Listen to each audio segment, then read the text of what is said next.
السلام علیکم دوستو۔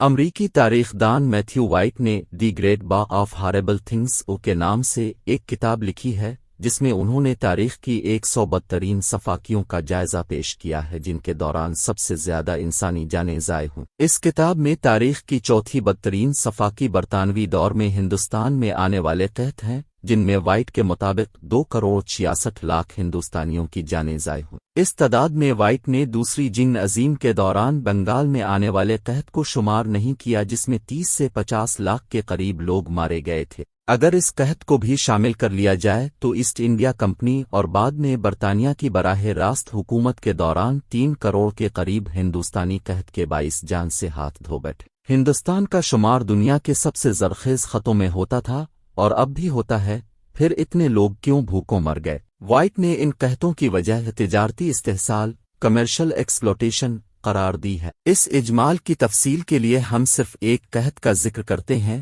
جو 1769 میں بنگال ہی میں آیا تھا۔ نوبیل انعام یافتہ ماہر معاشیات امرتیہ سین نے اس قحط میں ہونے والی اموات کی تعداد 1 کروڑ بتائی ہے۔ اس دور کا ایک منظر ایک انگریز ہی کی زبانی دیکھیے۔ دسیوں لاکھ لوگ چند بقیہ ہفتوں تک زندہ رہنے کی آس لیے مر گئے جو انہیں فصل تیار ہونے تک گزارنے تھے۔ ان کی آنکھیں ان فصلوں کو تکتی رہ گئیں جنہیں اس وقت پکنا تھا جب انہیں بہت دیر ہو جاتی۔ فصلیں تو اپنے وقت پر تیار ہوئیں لیکن اس وقت تک واقعی بہت دیر ہو چکی تھی۔ 1769 کی یہی کہانی 250 سال بعد ایک بار پھر مشرقی بنگال میں دہرائی گئی۔ ٹائمز آف انڈیا اخبار کا 16 نومبر 1943 کا تراشا مشرقی بنگال میں ایک ہولناک مگر عام منظر یہ تھا کہ نصف صدی کی سب سے شاندار فصل کے دوران پڑا ہوا گلا سڑا کوئی انسانی ڈھانچہ نظر آ جاتا تھا۔ ساحر لدھیانوی نے اس قحط پر نظم لکھی تھی جس کے 2 شعر 50 لاکھ فاردے گلے سڑے ڈھانچے